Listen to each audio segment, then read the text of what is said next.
I'm Alisha Washington. And I'm Jessica Moss. And we are the Recruitment and the Retention Coordinators for Harnett County Schools. I was a former elementary school teacher for 7 years before transitioning into this position. And I was in an elementary classroom for 8 years. And then I was an instructional coach for 8 years. And I just started in this role this past year. And our job is we solely work with beginning teachers in our district during their first 3 years and beyond if necessary. And we're so excited to be here with you today during the Beginning Teachers Summit. And we have a session prepared for you about social emotional learning, and we can't wait to get started.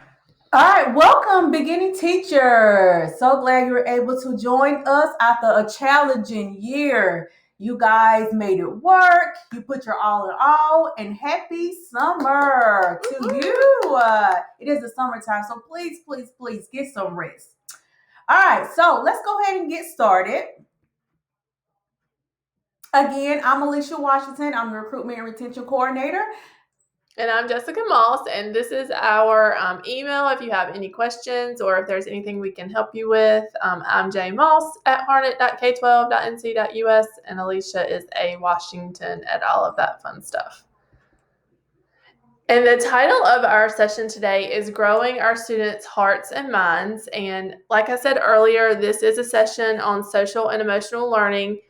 And we really felt like, especially with all that's taken place in the last year plus, that this is super important. It's always important, but even more so now. And so we can't wait to share some information on this with you about what those competencies are and how you can incorporate those in your classroom. This is Castle's SEL framework, which fosters knowledge, skills, and attitudes across 5 areas of competencies to establish equitable learning environments that advance students' learning and development. CASEL, C-A-S-E-L, stands for the Collaborative for Academic, Social, and Emotional Learning, which defined SEL more than 2 decades ago. Today, they support states, districts, and schools nationwide to ensure that social emotional learning is a priority in every school nationwide. We are going to use this framework to explore the 5 competencies, and Alisha is going to talk about the first one, self-awareness. All right, so let's talk a little bit about self-awareness. Learning self-awareness allows students to see how others see them. Now, typically at the age of 5, they begin identifying their emotions. Until then, they really don't understand what they're feeling or that other people have feelings separate from their own. Let's take a look at this video, which will provide us more information on self-awareness. For children, learning is a social and interactive process that takes place with teachers, other students, and parents. Our emotions and relationships affect how and what we learn. Students are far better prepared to succeed in school and in life if they have learned social and emotional competencies in addition to academic skills. We know that when kids have strong social and emotional learning skills, that they are better able to achieve academically, better able to work with others on a team, to collaborate, to manage conflict, to manage stress, to achieve goals. They have better life outcomes. So it's critically important that we take this seriously if we want to educate the whole child. Social emotional learning is basically the focus on social emotional skills, how to interact with others, how to understand yourself, how to be able to behave in a way that you're supposed to in the right setting. When we think about self-awareness, we're thinking about how do I know and understand myself, my emotions, my thoughts, my cultural identity. What are the ways in which I feel about a certain situation? Why might I feel that way? How do I understand myself and how I fit into my family and my community and the broader world?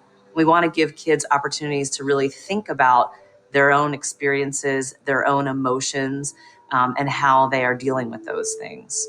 Self-awareness is really being in touch with oneself. I think as a parent, the best thing you can do is to be honest about how you're feeling, because kids look at us as we're invincible, we're perfect, and we're not. And so I think having honest conversations about your struggles, whether it's at work or a goal that you're trying to achieve and the challenges that you're having in achieving those goals, kind of brings your situation down to their level, so they know they're not alone and that it's normal to kind of feel these different things. One of the things that we work on when we talk about self-awareness is helping students understand emotions. So teaching the vocabulary for emotions, teaching students to think about what different emotions feel like, and being able to name that for themselves is an important part.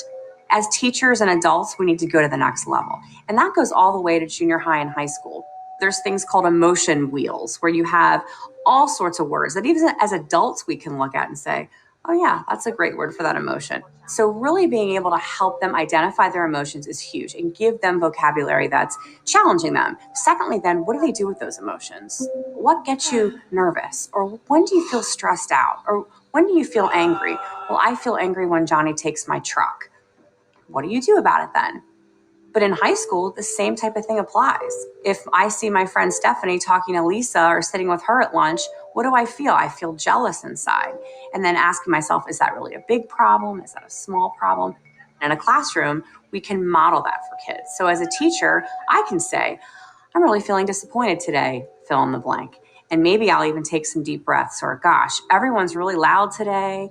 We couldn't go outside for recess. I'm feeling frustrated. I need to take some deep breaths. So modeling that for kids is really important. Also teaching kids this idea that through hard work that they're able to be more successful, teaching a growth mindset as opposed to focusing on you're smart, but rather focusing more on effort, helps kids to understand better who they are. Self-awareness is something that is constantly growing, and we want to be able to give kids tools and messaging around how to be thinking about their emotions and their understanding of who they are.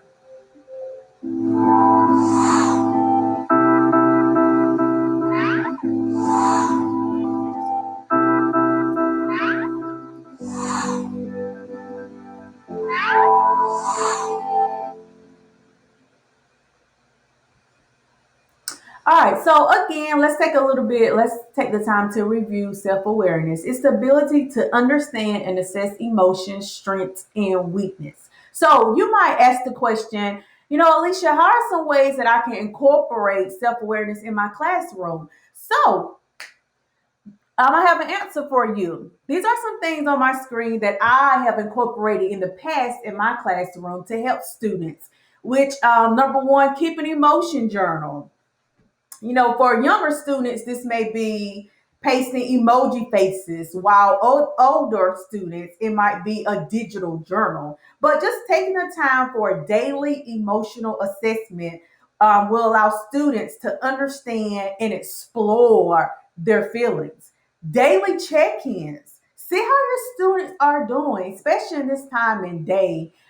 They're feeling the stressness and the pain and the sadness that we're feeling during COVID-19. So just taking the time to check in them to see how they are feeling. And I thought about, you can make it fun for our younger students, putting some of their favorite characters in. For my older students, actors or singers or different artists. My favorite one is, which Will Smith are you today? Another thing you can do is have students set individual academic goals. As a classroom activity, you can help students set individual goals by the end of the week or daily, and then have students reflect on those goals. This gives students the ability to recognize how their strengths and weakness relate to their performance, enabling them to regulate their behaviors in ways that improve their learning. Also on my screen, you will find some other SEL activities that you can incorporate in your classroom. For my younger students, art activities. Having students draw a piece of art based off a piece of music you selected. Ask them to react to that piece of music using art supplies. prompt them, providing prompts like, how did it make you feel? Is this music happy or sad? What colors did the music remind you of? For my middle and high school, you can do quote of the day. Ask your students to respond to a significant quote or a given topic or issue, and challenge them to think about the speaker's emotion and encouraging empathy and critical thinking. You can pick a quote, put it on the board. You can have the students work in small groups. They can individual like journal their response. You can have a whole class discussion. Also thinking about interest presentations, and this is for my older students, like my high school students. Have your students pick a topic of interest, and students will have the opportunity to connect with their classmates on a more personal level and find a way of relating that class material to the group of students in their classroom. Now we're going to talk about the next competency on the framework, which is self-management. Self-management is the ability to manage one's emotions, thoughts, and behaviors effectively in different situations, and also to achieve goals and aspirations. This could include the capacity to delay gratification, maybe if a student is excited, but it's not an appropriate time to show that excitement, to manage stress, whether it be at school or at home, and to feel motivation to accomplish personal and collective goals. So now we're going to watch this video talking a little bit more about self-management. When students are aware of their emotions, they are better able to regulate them. They can learn how to manage stress and control their impulses. They are also better able to motivate themselves and work towards their personal and academic goals.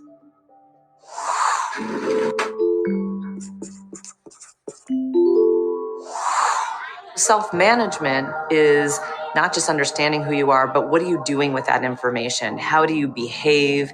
How do you use that information to achieve goals, to work hard towards things? How do you manage your feelings? So we talked about understanding your feelings and self-awareness, but what you do with that anger is about self-management.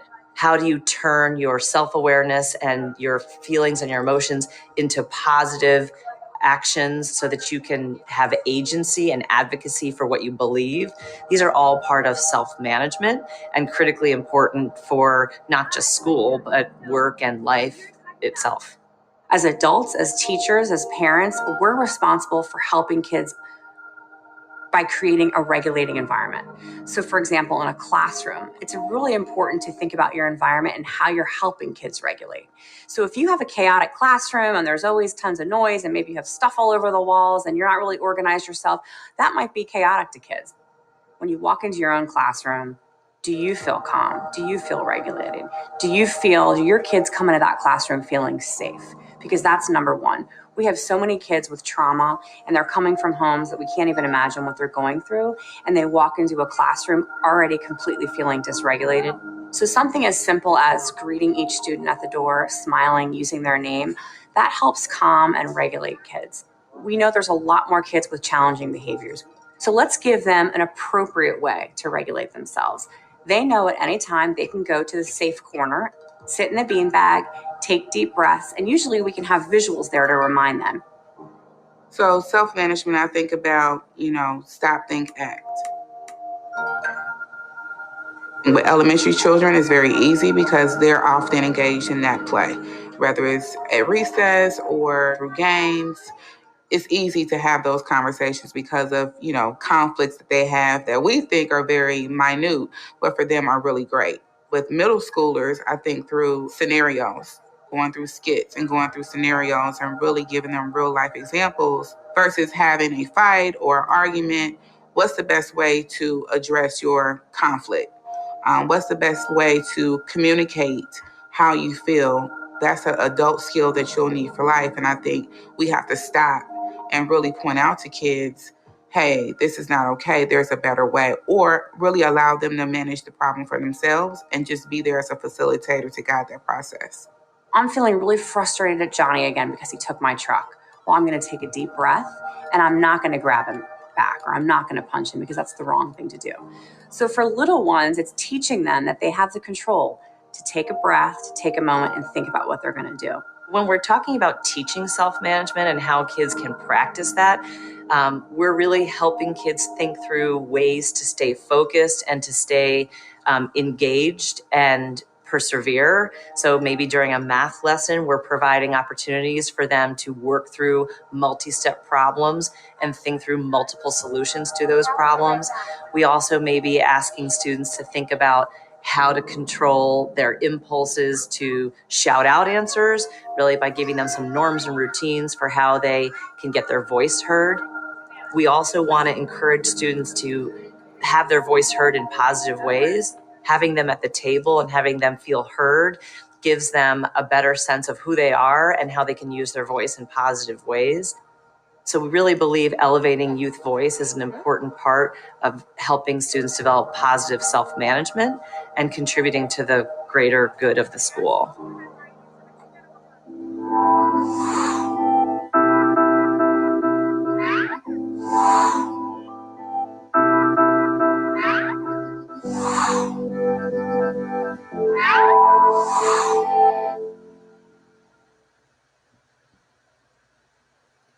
All right, so self-management may look like a child controlling their impulse, maybe to hit their neighbor when their neighbor did something they didn't like, or if they're feeling angry, to flip a desk over. It's controlling that impulse or managing the stress. Maybe math time is very stressful for them, so what's a way that they can manage that stress? Self-discipline, self-motivation. It's also through goal setting. Maybe there's something they want to accomplish academically. What are some steps they can take to achieve that goal? Maybe it's a goal at home. Maybe they want to learn to ride their bike, or maybe they want to learn to do a cartwheel. What are some things that they can do to reach that goal? And also being organized. Just like in the video, they were saying, when you're in an organized space, you feel more calm. And so teaching them those skills, because sometimes our students don't learn those at home. And at the bottom, it tells us some things that it may sound like. So maybe a child just needs to go to that calm corner. They need a break from whatever the stressful situation is, and teaching them that that's okay. Or when they're stressed with a math problem, instead of, balling up their paper, teaching them to say, I think I need help with this. And I think another important thing to think about as a teacher in the classroom is to validate our students when they are feeling certain ways, because, it's okay to have those feelings, but then how can we move forward with those in a positive way? So here's some ways that you might incorporate this into your classroom. Maybe you use a checklist or rubric for the students, so that they have a checklist and they can mark it off. And it shows, that they've completed a goal towards a larger objective. Maybe it's a behavior report card. Most classrooms have a classroom management system. It might be through dojo points, or it might be through a participation grade, possibly in higher grades, but they know the expectations for their behavior, and are they able to reach those goals? Also with contracts or agreements, and this one I think maybe could possibly be for just students that do have trouble managing self-management. Maybe they need their own special contract or agreement with whatever it is that they're having trouble with. It might just be for a certain part of the day, but those can help those students. It's a visual, and it's also a reminder for the teacher and the student of what they need to accomplish. Also, for our high school students, this is another way to encourage self-management, and this is called the positive pivot scale. So the way it works is, think about a challenge that the student is facing, and get them to think on the scale, how are they responding? So are they not taking ownership of how they're acting? They're saying it's not their fault. They're blaming it on somebody else. are they actually damaging things? Are they saying everything will be okay? So get them to think about where they are on the scale and what they can do to move to a higher number in order to react positively. And then I also think, just in general, there's ways we can think about how to incorporate self-management in our classroom, but also those situations are going to come up just in daily life. And it's those moments where you get the students to stop and think about how they're feeling and how they could react more positively. That's really where we can have an impact as well. And also, Jessica, think self-management is very important. So even in our younger elementary, providing calm down corners for them, that's very, very important to help students deal with hard emotions. A calm down corner looks different in every classroom. A debate time is a great way to teach middle and high school students how to formulate arguments, actively listen, respect, and disagree with their peers. Just picking a topic or a novel you just finished and having students debate, working in teams, reading a book about self management. And, for my older students and my younger students, choosing the book as well and talking about those emotions that character may have been feeling. I'm so glad you said that, Alisha, because I really believe we can teach all of these competencies through literature, and it's so powerful. Powerful. Yeah, no matter what age, and just stopping and think about, how is this character feeling? How did they react? Was it in a positive way, or how could maybe they have managed themselves differently? So, thank you for including that. Okay, now we're going to take a look at social awareness.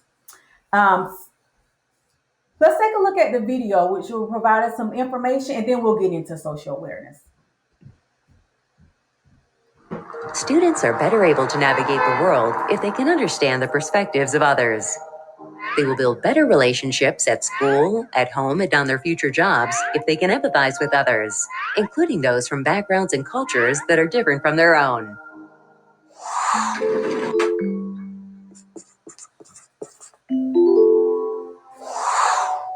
When we talk about social awareness, we're talking about our ability to understand others and how they feel. So in social awareness, we're talking about the ability to take the perspective of others, to think through how other people might feel in a certain situation, to appreciate diversity, to recognize emotions, to read body language, really to understand how other people may fit into the bigger picture. Social awareness is being empathetic towards someone else or the people around you. When we think about empathy, we're really thinking about our ability to put ourselves in the shoes of another person and take their perspective.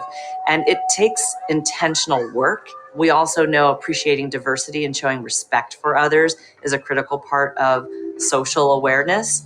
I think it's a good opportunity to have a conversation with your children that there are people that are different from us and that our response to them should be the same, because we are all humans, we all have differences, and it's important to embrace the differences that we all have. And I think modeling as a parent, opening a door for someone that may be disabled, or helping someone that's elderly with their bags and putting their bags into their trunk. Just different things that we as parents, we can model to children so that they feel comfortable knowing that it's okay to do.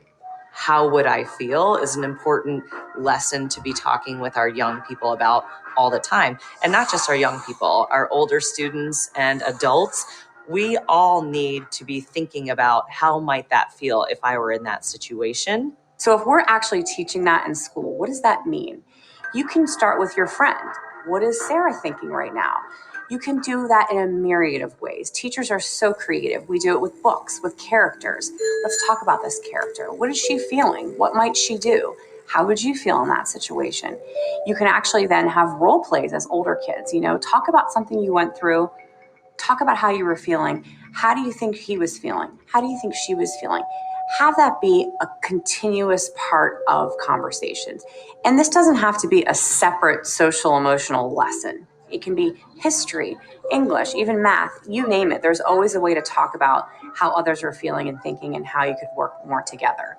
For young children, we would be very explicit about looking at facial expressions and trying to discern the difference between someone who's feeling sad and someone who's feeling angry. Because you can imagine if you're misinterpreting those signals, that you may be interacting inappropriately, which can cause additional conflict, where somebody may be sad and need a hug as opposed to someone who is angry and needs space. You want to be able to tell the difference between those, and really trying to understand, what if I were in that situation? When we think about people from different races, different cultures, we really have to not just think about my own feelings, but how might this feel given the differences that they have? It's all part of really trying to understand each other as humans. And you need only look at the news to see how difficult this can be and how important it is if we want to have a healthy, functioning society.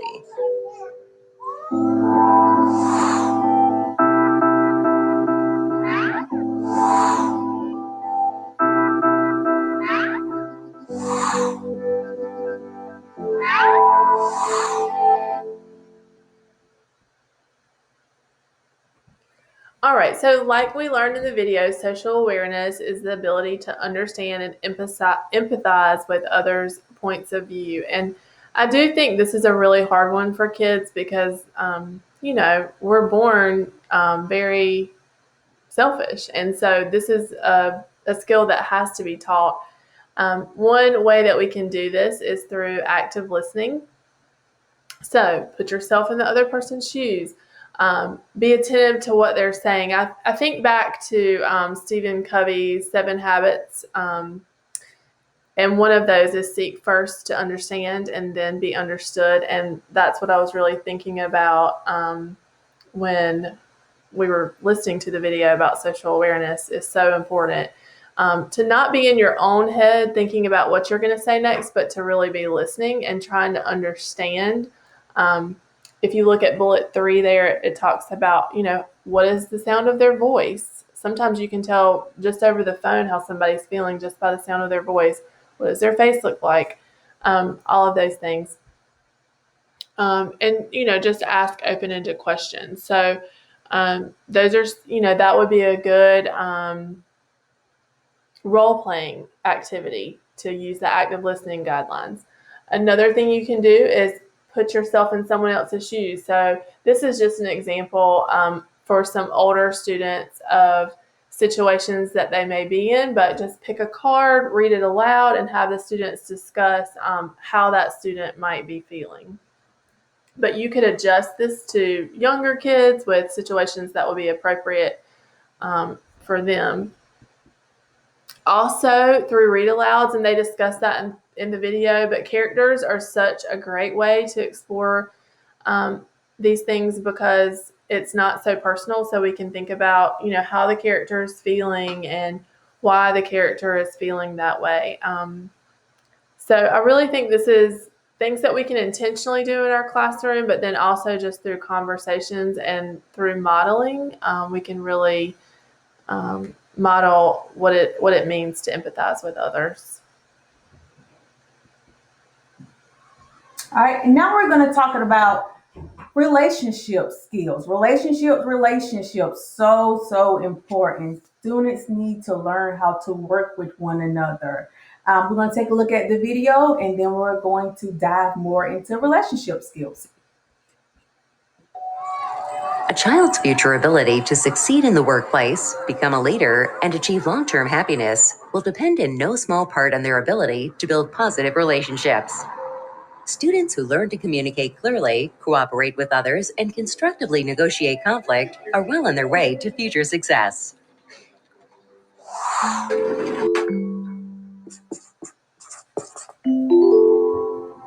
We've talked about self-awareness, which is understanding yourself, and then social awareness, understanding others. So getting into relationship skills is really then, okay, now you're interacting. I'm not just standing over here thinking, I wonder what you're feeling. I wonder what you're thinking. I'm actually using that information to engage. In the classroom, there are lots of opportunities for kids to work together in pairs, to work in small groups, to work in large groups, so that they can actually practice this. So we can intentionally teach them explicitly, how do you disagree? How do you agree? How do you be respectful in giving your opinion? How do you take on an active role on a group project. So sometimes before you actually engage kids with a group, you talk a little bit about what are you going to do if one person is doing more than their share of work? How are you going to respond when one person doesn't seem to be contributing? What are the different roles that we have as part of this group? Who's going to be taking notes? Who's going to be making sure we stay on task? Who's going to be keeping time? Who's going to make sure that the conversation keeps moving? So we can actually teach kids how to be productive members of a group and give them lots of opportunities in every class to work in groups. You've probably heard quite often the idea of project-based learning or problem-based learning. And so that's not just your typical project, we're going to build something together. It's actually thinking about, okay, let's take our learning and apply it to a real world problem. And then as a group, we're going to solve that. And it's a wonderful way because kids are learning content, they're learning standards, but they're also learning relationship skills. How do we work together? How do we decide who does what role? How do we figure out when we're successful? What if we make a mistake? What if we don't agree with someone? How do we navigate that? It's important to build relationship skills with your children because it does foster trust. When kids feel that they can come to you and they could talk to you about anything, they're less likely to go to their peers and get the wrong answer sometimes. But it's important to play games with your children. I think sometimes as parents, we get so focused on the day-to-day tasks that we forget to have fun. For example, it can be reading a book or watching certain TV programs or going to the movies or going bowling, things that will bring you together and bring you out of your comfort zone. I think sometimes it's easy to just kind of fall into a routine in the system and just think, hey, we're together and that's okay. But it's important to spend time and be very specific about how you spend time so that that time allows for communication. We want to have healthy relationships with our partners, with our children, with our friends. We know that a social network and positive relationships helps us mitigate against stress, against illness. It increases our longevity. Positive relationship skills are critically important.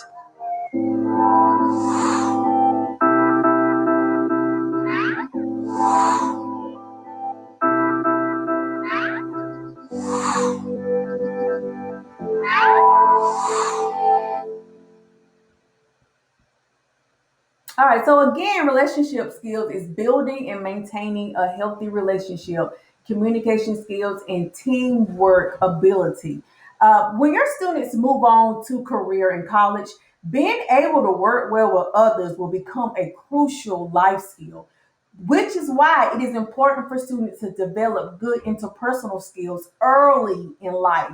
Give students now the opportunity to work together on projects in groups with partners.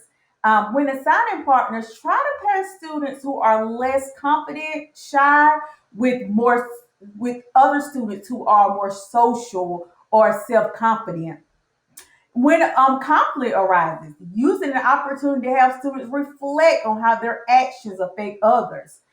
This is serve as a meter and help students communicate constructively, actively listen to one another, and come to compromise that works for everyone. Fostering that friendship and kindness in the classroom, set those friendship goals, but also be sure to teach students about leadership and responsibility so they will think about their consequences of their actions before caving to peer pressure. Woo, that's a big one. And unhealthy choices in order to fit in. Peer pressure is really big in this generation. If other people are doing it, my friends are doing it, I feel like, I need to do too. But teaching them, right now they think about if I do this, if I rob this bank, or if I smoke this cigarette, what are the consequences of my actions? It's also important for students to learn how to form, relationships, with their teacher, with you guys, so they can self-advocate. But speaking with the teacher directly, can be intimidating sometimes. So by providing students with multiple avenues of contact, if that be phone, email, whatever, this will encourage students to reach out to you for help. Other ways is those online community hours. I know, as a teacher, we work from 7:30 to 3:30, but sometimes as teachers, we have to provide flexible hours for our parents. Sometimes, our parents don't get off till 5 or 6. So just having that time, telling them, once you get off, feel free to give me a call at 5:30. Forming those relationships with the parents and providing that online community hours. Icebreakers.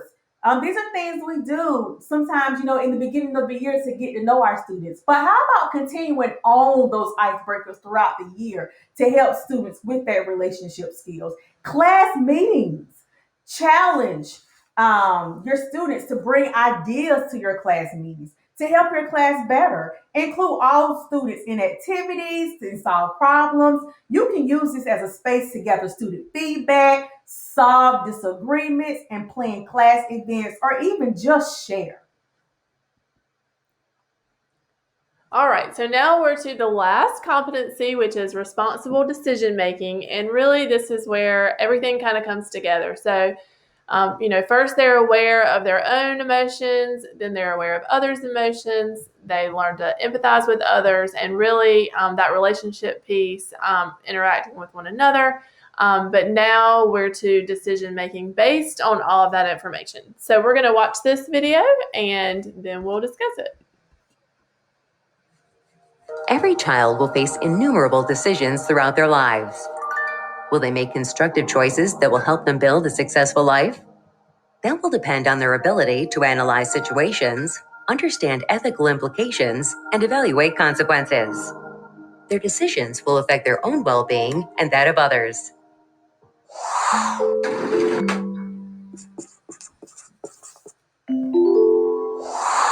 I think for responsible decision making, what we're really talking about here is teaching kids to think through all the parts of a problem and really understand it in a deeper way so that they're not making impulsive decisions, that they're thinking about if I make this decision, what are the consequences of that decision? So we're actually trying to think through a few steps ahead.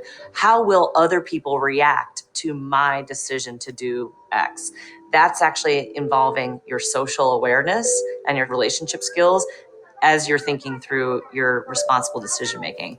When you're thinking about responsible decision making, we have to think too as adults, how much do we help kids make decisions? We have a lot of kids in college and young adults, anxiety and depression's through the roof. And I think there's a lot of kids that turn into adults that aren't sure how to make a decision on their own.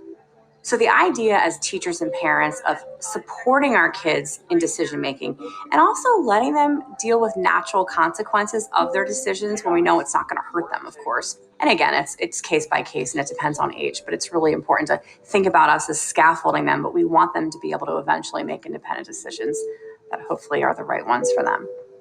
Having conversations after they make their choice, why did you choose that? What could you have done differently? Was that the best choice? And really allowing them to construct their understanding or verbalize the way that they made that selection.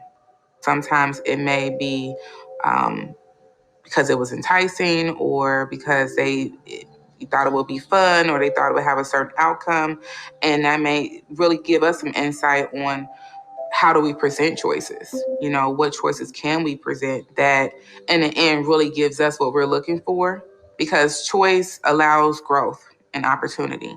As we think about discipline or consequences, really having our young people think through what happened, why did I do what I did, how did that make others feel, and then what's appropriate for me to do now, both in terms of having a consequence, but also to repair the damage.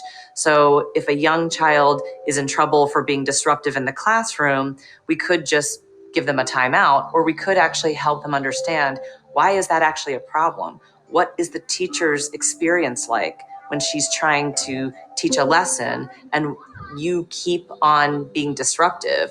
How would you feel if you were trying to communicate to a group of 25 kids, but one student kept doing that?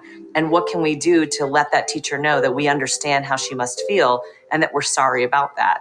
They're much more likely to really reflect on that and not do it again and to apologize appropriately than had they just been sent out or lost recess or just excluded from instruction as a timeout.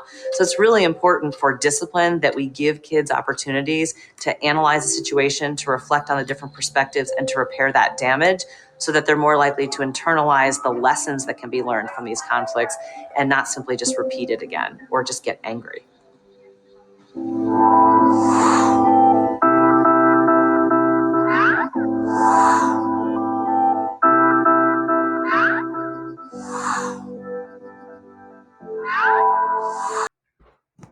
All right, so responsible decision making is really the student's ability to make good choices based on situations, ethics, norms, and the problem at hand. So there's a few ways you can do this in your classroom. And one way is just to play what would you do? So have situations that are appropriate for the age level child that you teach. Talk about the possible decisions that could be made and the consequences of those decisions, whether they be positive or negative.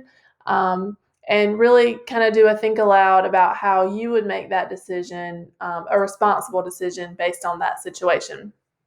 Another thing you can do is think about a problem and a solution, come up with different solutions and then list out the pros and the cons. This is an important skill no matter what age you are. Even as a 40-year-old, I do this all the time. So, what are the pros to this solution and what are the cons? And then, compare that with other decisions and then make your decision based on those. This is a strategy called the Pooch Protocol, which could be used with really any age child, but I think this would be most appropriate for middle and high. But you're going to go through the process. You're going to identify the problem, which will be the the P. Then you're going to think about the different options that you have to solve the problem. So you'll list several there. Then the next O is outcomes. So based on all of those options to solve the problem, what could possible outcomes be? And then last, CH, are your choices. Based on those options and possible outcomes, which choice am I going to make? So again, this is really just thinking about different situations that come up in the classroom, or this could be through situations you read about in literature, or even just situation cards, and going through this process in order for students to be able to make responsible decisions. We just wanted to make for sure that we listed the references that we used in this presentation. They're here for you if you would like to visit any of those websites. And we've also put together a document with some digital resources that you can access if you want to pause right here and just write down this bit.ly link. If you go to that bit.ly link, you'll find some resources for each of the 5 competencies that we talked about today. Thank you guys so much for taking the time to view our presentation today on SEL learning. I hope that the next school year, 2021-2022, you can incorporate some of these into your classroom. If you ever need some more information or, just some other ways that you can incorporate as a new teacher, I know you guys are beginning teachers, and if you just need some assistance, feel free to contact us at any time. Our contact information is on the second slide of this presentation. We hope you guys have a fantastic school year. And just know that you're not alone. Hang in there. And hopefully things will get better soon. Until then, see you guys later. Bye-bye.